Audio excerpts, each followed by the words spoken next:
Here are 3 ways to quieten the mind, to refresh the brain, and to release excess tension. First one, kneeling forward bend, Adho Mukha Virasana. So sitting on your feet with your knees apart, stretch forward.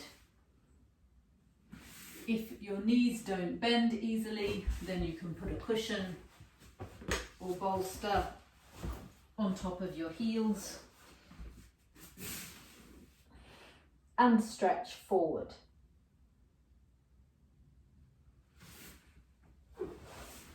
Breathe there, stay for some time, and then come up.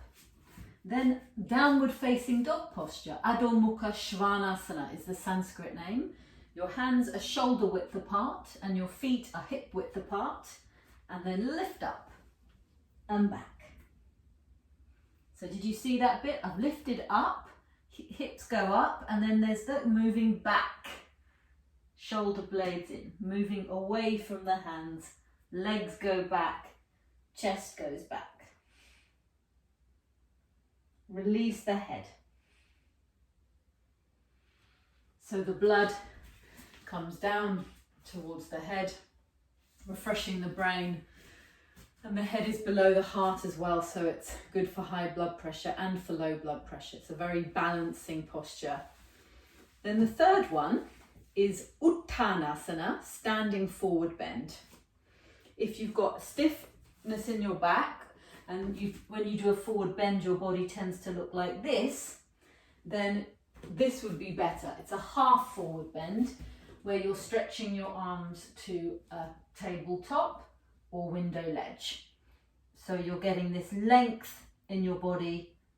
So rather than this, you're moving your hips back into the room and opening your chest. The standing forward bend, the full version, is with your feet hip width apart. Bring your hands to your hips and get a good lift up out of your hips so you're growing tall and keeping your thigh muscles lifting. Fold forwards and then catch hold of your elbows and stretch your elbows down to bring your trunk down. So there's a real release of the pressure in the head, tension in the body. Let the whole trunk release down.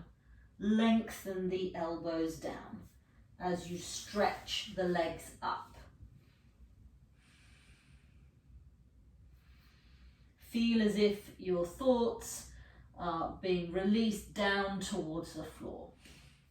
Just letting go of that weight that we can sometimes carry in the head. Then to come up, bring your hands to your hips, make your thighs firm to come all the way up.